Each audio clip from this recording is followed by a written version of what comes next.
Telangana foods corporation తరఫున నూతన బాలామృత కేంద్రాన్ని ప్రారంభించే కార్యక్రమాన్ని ఏర్పాటు చేసి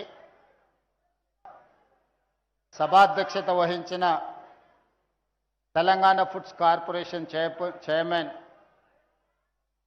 ఎంఏ ఫహీం గారు, ఈ కార్యక్రమంలో భాగస్వామ్యం చేస్తున్న ఉప్పల్ శాసనసభ్యులు మిత్రులు బండారి లక్ష్మారెడ్డి గారు, నాతో పాటు ఈ కార్యక్రమంలో మరో ముఖ్య అతిథులుగా పాల్గొన్న సహచర మంత్రివర్గ సభ్యురాలు సోదరిమణి సీతక్క గారు, అదేవిధంగా శాసనమండలి సభ్యులు మిత్రులు అద్దంకి దయాకర్ గారు, శాసనమండలి సభ్యులు యువకులు బల్మూరు వెంకట్ గారు, అదేవిధంగా ప్రభుత్వ ప్రత్యేక సలహాదారు హరకర వేణుగోపాలరావు గారు, అదేవిధంగా టీజీఐఐసి చైర్పర్సన్ శ్రీమతి నిర్మలా జగ్గారెడ్డి గారు, అదేవిధంగా మరో కార్పొరేషన్ చైర్పర్సన్ బండ్రు శోభారాణి గారు, మరో చైర్పర్సన్ చరణ్ కౌశిక్ యాదవ్ గారు, అదేవిధంగా మాజీ శాసనసభ్యులు పెద్దలు సుధీర్ రెడ్డి గారు, తోటకూర వజ్రేష్ యాదవ్ గారు, మిత్రులు సోదరుడు పరమేశ్వర్ రెడ్డి గారు, మాజీ కార్పొరేటర్ బొంతు శ్రీదేవి గారు, మా మిత్రుడు అత్యంత సన్నిహితుడు మాజీ పార్లమెంట్ సభ్యులు మధు యాస్కి గౌడ్ గారు, వేదిక మీద ఉన్న పెద్దలందరూ, ప్రభుత్వ అధికారులు, అదేవిధంగా తెలంగాణ ఫుడ్స్ కార్పొరేషన్ కార్మికులు, ప్రాణ సమానులైన ఉప్పల్ శాసనసభ నియోజకవర్గ మిత్రులందరికీ మనస్ఫూర్తిగా అభినందనలు తెలియజేస్తున్నా. వాస్తవంగా గర్భంతో ఉన్న మహిళ ఆరోగ్యవంతంగా ఉంటే పుట్టబోయే పిల్లలు ఆరోగ్యంతో చురుకుగా జన్మానిస్తారు. వాళ్ళని ఆదుకోవాలి అని ఆనాడు శ్రీమతి ఇందిరాగాంధీ గారి ఆలోచనతోటి ఈ కార్యక్రమాన్ని మొట్టమొదట మహబూబ్ నగర్ జిల్లాలో ప్రారంభించడం జరిగింది. అక్కడి నుండి అంచెలంచెలుగా ఈ సంస్థ ఎదుగుతూ ఈరోజు ఉప్పల్ శాసనసభ నియోజకవర్గ పరిధిలో 21 ఎకరాలలో ఒక పరిశ్రమగా విస్తరించి ఈ నూతన బాలామృత ఉత్పత్తి కేంద్రము తెలంగాణ ఆంధ్రప్రదేశ్కే కాదు, చుట్టుపక్కల ఇంకా 4-5 రాష్ట్రాలకు సరఫరా చేసేంతగా ఈరోజు అభివృద్ధి చెందుతుంది. దీనికోసం నిరంతరం కష్టపడుతున్న కార్పొరేషన్ చైర్పర్సన్ అదేవిధంగా అధికారులందరినీ మనస్ఫూర్తిగా నేను ప్రత్యేకంగా అభినందిస్తున్నా. మా ఆడపడుచలు సోదరిమణులు ఇక్కడ ఉన్నారు. ఈ ప్రభుత్వము శ్రీమతి ఇందిరాగాంధీ గారు, శ్రీమతి సోనియా గాంధీ గారు, ఈ తరంలో శ్రీమతి ప్రియాంక గాంధీ గారు, ఇప్పుడు ఈ శాఖకు మంత్రి సీతక్క గారు, అందరూ మహిళలకు ప్రత్యేక స్థానం ఇవ్వడమే కాకుండా మహిళల్ని వంట ఇంట్లో వంట చేసే వాళ్ళుగానే కాకుండా పరిపాలనలో కూడా తమ నైపుణ్యాన్ని, తమ యొక్క చతురతను ప్రదర్శించి సమాజ నిర్మాణంలో రాణించగలుగుతారు అని చెప్పి వీళ్ళందరి ప్రస్థానం, వీళ్ళందరి ఆలోచన, పరిపాలన విధానాన్ని చూసినప్పుడు మనందరం కూడా అర్థం చేసుకోవాల్సిన అవసరం ఉంది.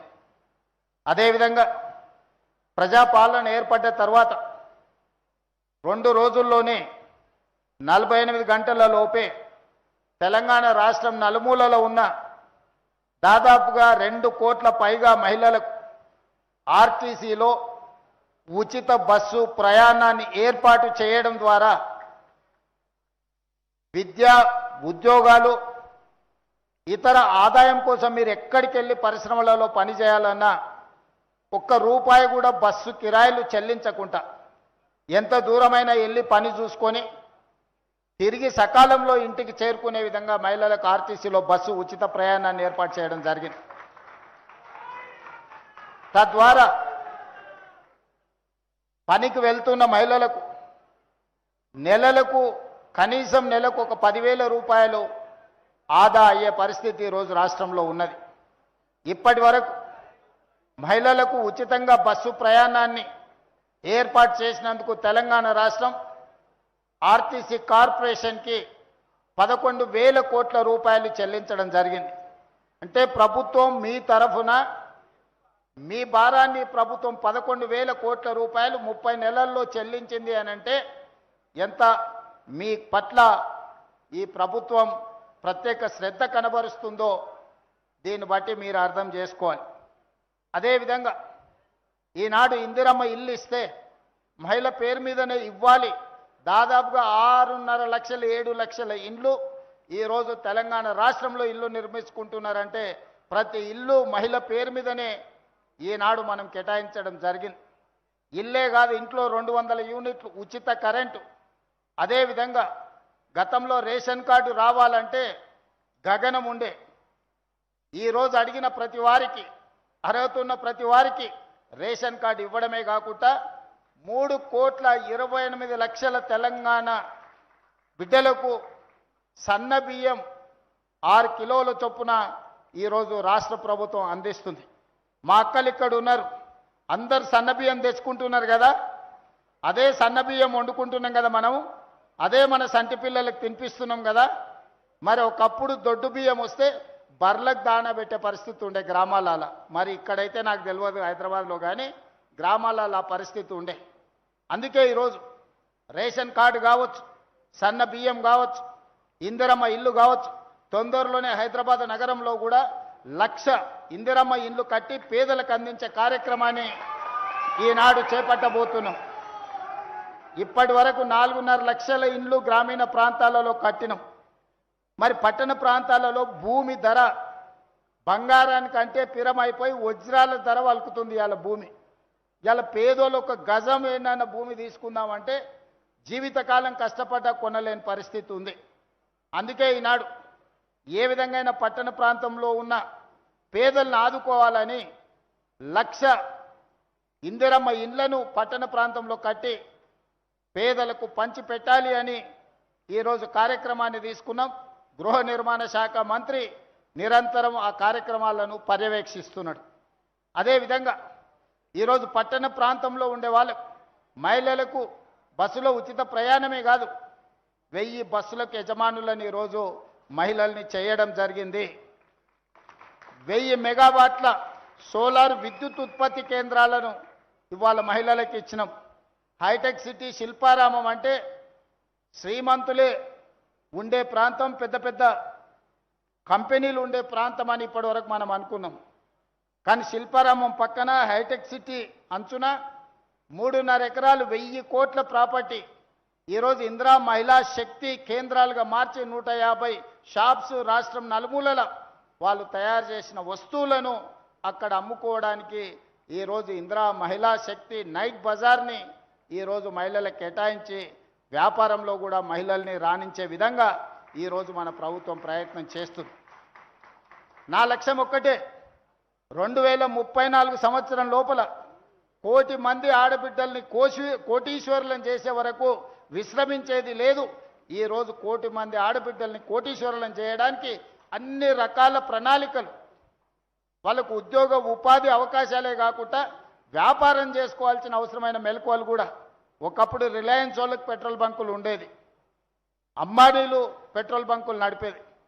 ఈరోజు ఆడబిడ్డలకు పెట్రోల్ బంకుల కోసం స్థలం ఇచ్చి ఈరోజు పెట్రోల్ బంకుల యజమానులను ఆడబిడ్డల్ని చేసినాం. ఈరోజు అద్భుతంగా వాళ్ళు పెట్రోల్ బంకులు నడుపుతున్నారు. అన్ని ప్రభుత్వ కార్యాలయాలు క్యాంటీన్స్ గతంలో ప్రైవేట్ కాంట్రాక్టర్ల దగ్గర ఉండే, ఈనాడు మహిళలకే ఆ క్యాంటీన్లన్నీ ఇచ్చి క్యాంటీన్ల నడిపి ఆర్థికంగా నిలదొక్కునే ఆర్థికంగా ఆడబిడ్డలకి ఈరోజు ఆర్థిక వెసులుబాటు కల్పించినాం. ఈ విధంగా ఒక్కొక్కటిగా 30 నెలల్లో మా సీతక్క 60,000 కోట్ల రూపాయల పైగా ఆడబిడ్డలకు బ్యాంకులతోని లింకేజ్ ఇప్పించి దాదాపుగా 2,000 కోట్ల రూపాయలు సున్నా వడ్డీ కోసం బ్యాంకులకు రాష్ట్ర ప్రభుత్వం వడ్డీ చెల్లించి ఈరోజు వ్యాపారాలు మీరు చేసుకునే విధంగా ఐకేపీ కేంద్రాల నుంచి వ్యాపారం మీరు వేగంగా ముందుకు వెళ్ళేటట్టు ఈరోజు ఆడబిడ్డల కోసం అన్ని ప్రయత్నాలు చేస్తున్నాం. అందుకే ఈనాడు ఆడబిడ్డలను ఆర్థికంగా నిలబెట్టడమే కాదు, ఆడబిడ్డలకు పుట్టబోయే బిడ్డలు ఆరోగ్యవంతంగా ఉండాలి. మన పిల్లలు ఆరోగ్యవంతంగా ఉన్నప్పుడే తల్లిదండ్రులకు ఆనందం ఉంటుంది.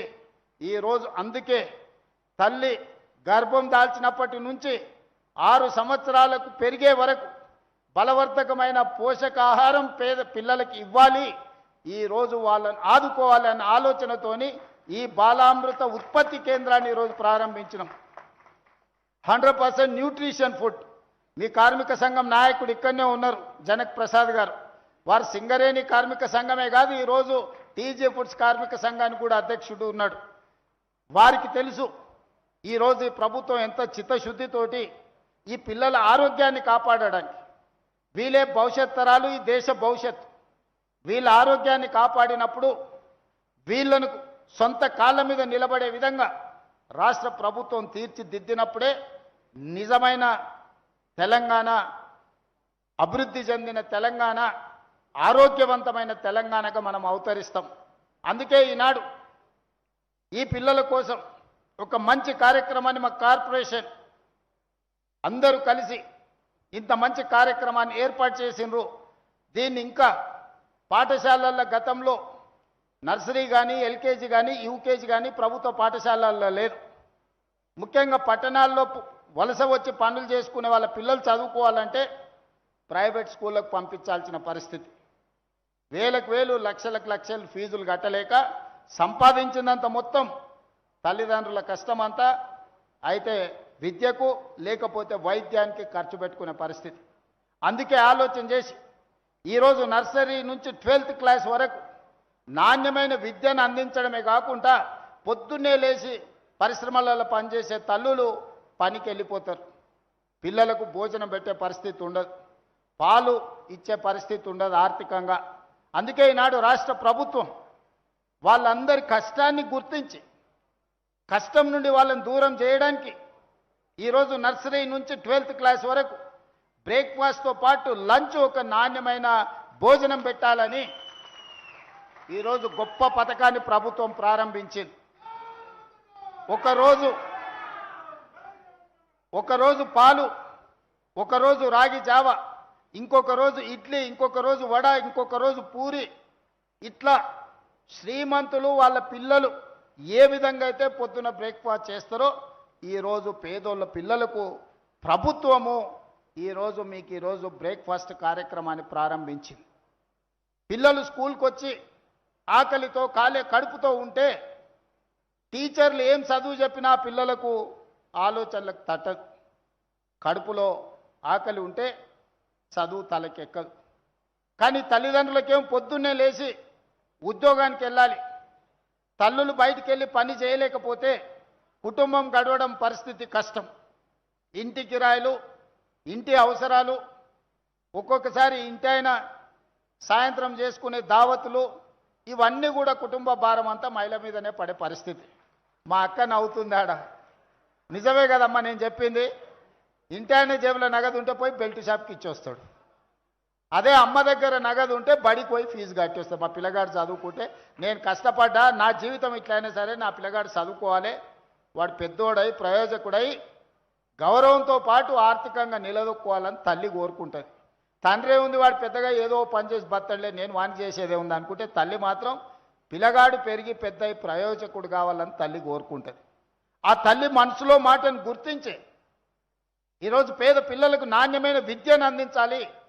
నాణ్యమైన విద్య బోధించిన ఆ విద్యార్థి తలకెక్కాలంటే వాని కడుపు నిండా భోజనం ఉండాలి. కడుపులో ఎలుకలు పరిగెత్తుతుంటే సార్ ఎంత గొప్ప చదువు చెప్పినా అది అంతే సంగతులు, వానకాలం చదువు అవుతుంది.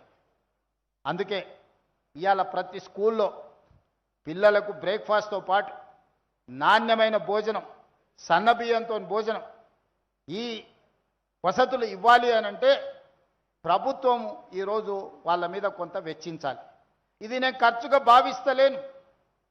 27,000 కోట్ల రూపాయలు దాదాపుగా ప్రతి సంవత్సరానికి ఈరోజు విద్యార్థుల మీద చదువుల మీద నేను ఖర్చు పెడుతున్నా. గతంలో ఎక్కడ ఖర్చు అయిపోయేదో తెలియదు. నేను ఎవరిని విమర్శించదలుచుకోలేదు, కానీ ఈరోజు బాధ్యతాయుతంగా విద్యాశాఖ నా దగ్గరనే పెట్టుకొని నేనే స్వయంగా మన ఆరుట్లకి వెళ్ళి ఆ పాఠశాలలో బ్రేక్ఫాస్ట్ ప్రారంభించి అక్కడ ఎంత మంచిగా వంట చేస్తున్నారో ఏందో అన్నీ నేను చూసి వచ్చిన. నిరంతరం కలెక్టర్లను ఎస్పీలను ప్రభుత్వ పాఠశాలకు వెళ్ళి ఆ స్కూల్లో నాష్ట చేయండి, ఎక్కడైనా నాణ్యత లోపం ఉంటే తక్షణమే చర్యలు తీసుకోండి అని చెప్పిన. మొన్న క్యాబినెట్లో పిల్లలకు మాత్రమే టిఫిన్ లంచ్ పెడితే టీచర్లు తినకపోతే టీచర్లు దాన్ని పట్టించుకోరు. అందుకే 1,25,000 మంది టీచర్లకు మీరు కూడా టిఫిన్ నా లంచ్ అక్కడనే చేయాలని వాళ్ళకు కూడా ఇప్పుడు నిధులు ఇవ్వడమే కాకుండా చట్టం చేసిన. ఎప్పుడైతే సార్ అక్కడ టిఫిన్ తింటాడో, సార్ అక్కడ లంచ్ చేస్తాడో, పిల్లలకు పెట్టే భోజనం ఎట్లుందో సార్కు రుచి తెలుస్తుంది. సార్కు రుచి తెలిసినాక ముఖ్యంగా మహిళా టీచర్లే ఎక్కువ మంది ఉన్నారు. అమ్మ మనసు ఊరుకుంటుందా వంట బాగలేకపోతే? ఏ పిల్లలైనా తల్లులు తమ పిల్లలాగానే చూస్తారు, కానీ వండిన వంట ఉప్పు కారం చక్కగా లేకపోతే ఏ అమ్మ ఊరుకోదు. బళ్ళో ఆమె టీచర్ ఉండొచ్చు, కానీ ఇంటికి పోతే ఆమె కూడా తల్లే కదా. అందుకే ఆ వంటను సరిదిద్ది పిల్లలకు మంచి భోజనం పెట్టేటట్టు, మంచి నాష్ట పెట్టేటట్టు ఉండాలి అని అంటే ముందు టీచర్లను కూడా అక్కడనే తినేటట్టు చేయాలని ఆలోచన చేసి టీచర్లకు ప్రతిరోజు బ్రేక్ఫాస్ట్ అండ్ లంచ్ స్కూళ్ళలోనే ఇవ్వాలని మన మంత్రివర్గంలో నిర్ణయం తీసుకున్నా. ఇప్పుడు ఇంకా ఆ ఫుడ్ యొక్క నాణ్యత ఇంప్రూవ్ అవుతుంది. అందుకే ఈరోజు మా అధికారులకు, మా సీతక్క అక్క ఎన్ని పెన్షన్లు ఇచ్చినా, ఎన్ని ఇండ్లు ఇచ్చినా, ఎన్ని షాది ముబారకులు ఇచ్చినా కొత్త వాళ్ళు వస్తూనే ఉంటారు, కొత్తగా అడిగేవాళ్ళు ఉంటారు. కానీ మంచి భోజనం పెడితే, ఆరోగ్యవంతమైన పిల్లల్ని తయారు చేస్తే తెలంగాణ సమాజాన్ని మనం నిర్మించవచ్చు. మంచి విద్యను అందిస్తే ప్రయోజకులైన దేశ పౌరులను తీర్చిదిద్దొచ్చు. అందుకే ఇవాళ ఇది మన బాధ్యతగా తీసుకుందాం. ఇప్పటికిప్పుడు వాళ్ళకు ఓటు లేదు, వాళ్ళు ఓటు వేయరు. ప్రభుత్వం ఎప్పుడు కూడా ఏం ఆలోచన చేస్తుంది? ఓటు ఎవరు ఇస్తారో వాళ్ళకే పథకాలు అంటారు. కానీ ఈసారి నేను అట్లా ఆలోచన చేయలే. ఈ పిల్లల ఆరోగ్యం పట్ల, ఈ పిల్లల చదువు పట్ల, ఈ పేద పిల్లల భవిష్యత్తు పట్ల ఈ రాష్ట్ర ప్రభుత్వం ప్రత్యేకమైన శ్రద్ధ తీసుకుంటుంది. నేను మీ సోదరుడిగా మా ఆడబిడ్డలందరికీ మాటిస్తున్నా, మీ పిల్లలకు నాణ్యమైన భోజనమే కాదు, నాణ్యమైన విద్యను అందించే విధంగా ఈరోజు ఈ రాష్ట్ర ప్రభుత్వం పని చేస్తుంది. మీ భవిష్యత్తు, మా భవిష్యత్తు, రకరకాల సమస్యలతో మనం ఇక్కడికి వచ్చినాం. ఈడున్న 90% మన సగ జీవితం గడిచిపోయింది, ఇంకా కొంత సగమే మిగిలింది. కానీ ఆ పిల్లల మొత్తం భవిష్యత్తు ఈరోజు మన చేతుల్లో ఉంది. ఆ పిల్లలు 100 ఏళ్ళు ఆరోగ్యవంతంగా ఉండాలి అనంటే, ఆ పిల్లల ఆరోగ్యాన్ని కాపాడాలి అనంటే ఇలాంటి సంస్థలు రావాలి. నాణ్యమైన భోజనం, నాణ్యమైన ఫుడ్ వాళ్ళకి అందించాలి. దానికోసం ప్రభుత్వం వైపు నుంచి అన్ని రకాలుగా సహకారం అందిస్తాము. అధికారులకు కూడా నేను స్పష్టంగా సూచన చేస్తున్నా, క్వాలిటీలో కాంప్రమైజ్ కాకండి, క్వాలిటీని ఇంప్రూవ్ చేయండి. ఇంకా మీకు అదనంగా ఇంకేమైనా ప్రభుత్వం వైపు నుంచి మద్దతు కావాలన్నా రాష్ట్ర ప్రభుత్వం మీకు అండగా నిలబడుతుంది. ఆ పిల్లల భవిష్యత్తే తెలంగాణ రాష్ట్రం యొక్క భవిష్యత్తు. ఆడబిడ్డలు ఆనందంగా ఉంటే ఆ కుటుంబానికి ఇంకా 1 గంట ఎక్కువ సమయం కష్టపడి ఆ కుటుంబం కోసం పనిచేస్తారు. కాబట్టి వీళ్ళందరినీ కూడా ఒక మంచి మనసుతో మనం ఆదుకొని ఈ ప్రభుత్వం వాళ్ళని కాపాడుకోవాల్సిన బాధ్యత మన మీద ఉన్నది. తప్పకుండా చేద్దాం.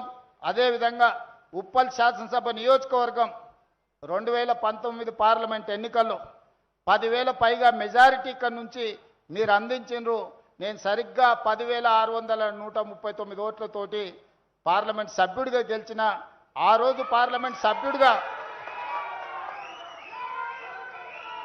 మీరు ఆశించినంతగా నేను ఆ రోజు పని చేయకపోయినా, ఈనాడు తెలంగాణ రాష్ట్ర ముఖ్యమంత్రిగా ఉప్పల్ శాసనసభ నియోజకవర్గ అభివృద్ధికి అవసరమైన నిధులను తప్పకుండా కేటాయిస్తా. రాజకీయాలకు అతీతంగా ఉప్పల్ శాసనసభ నియోజకవర్గాన్ని అభివృద్ధి చేసే బాధ్యత నేను తీసుకుంటా. ఆనాడు 2019 నుంచి 24 వరకు నేను పార్లమెంటు సభ్యుడిగా ఉన్నా.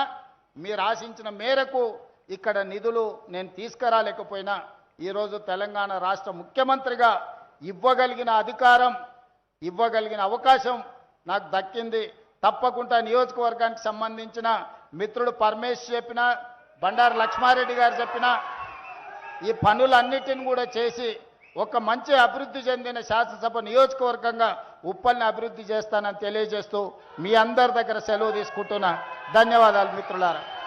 అనేక ధన్యవాదాలు. ఇప్పుడు గౌరవనీయులు మన ఎంఏ ఫహీం గారు, చైర్మన్ తెలంగాణ ఫుడ్స్ వారు ఒక ప్రత్యేక మెమెంటోని ముఖ్యమంత్రి గారికి అందజేస్తారు. అలాగే చంద్రశేఖర్ రెడ్డి గారు, మేనేజింగ్ డైరెక్టర్ గారు, తెలంగాణ ఫుడ్స్ పక్షాన మరొక విగ్రహం గణపతి మూర్తిని వారికి ఒక